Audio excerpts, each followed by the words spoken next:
Just 12 hours away from a historic moment in Hawaii. Good evening, I'm Kenny Choi. And I'm Yanji Denise. State senators overwhelmingly approved the marriage equality bill today. Hawaii is now poised to become the 15th state to allow same-sex marriage. 3 weeks of special session came down to the one final vote. It did not end quietly. Boos and cheers in the gallery after an outcome many predicted, some claiming it was a done deal throughout.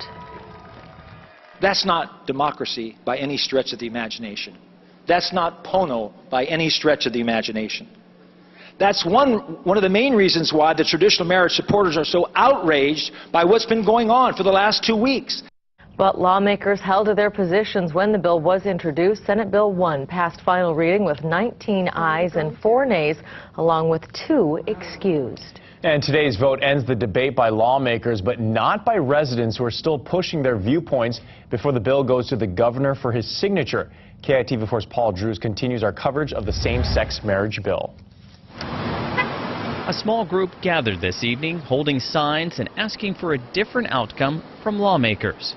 The decision made today at the state capitol is not the decision that we want. And we are not here in protest as much as demonstration of what we believe the governor and all politicians should adhere to let us, the residents of this island, vote. They were gathered in Pearl City outside a campaign town hall held by Governor Abercrombie. But supporters were also there, including one of the women involved in the original Hawaii lawsuit that sparked the national discussion over same-sex marriage.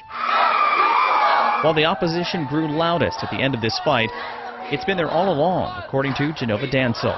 It was not any different than back in 1993 and before that.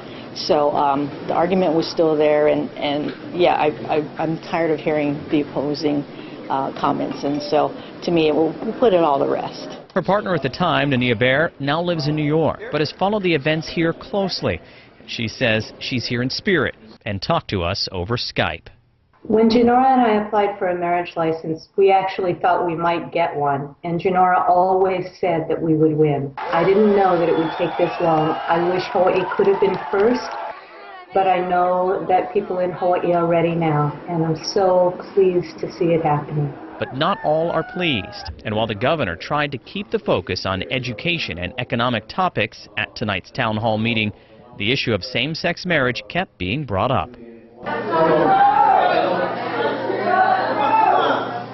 This meeting is not this young woman, young lady, I'm not here to get in an argument with you. Afterwards, the governor said he'll sign the bill because he believes it is fair. The bill walks the line of providing for equal opportunity and benefits and meets the needs of civil society, and at the same time it shows respect for, understanding of, and security for religious beliefs that oppose that point of view. You can't stop something that's so right. At tonight's town hall meeting, the governor also defended the decision to hold the special session. For nearly 2 weeks, it's all lawmakers have been working on. The governor stated if this issue was held during the regular session, many other important measures would have been pushed aside as lawmakers debated the bill. Reporting live in the newsroom, Paul Drews, KITV4 News.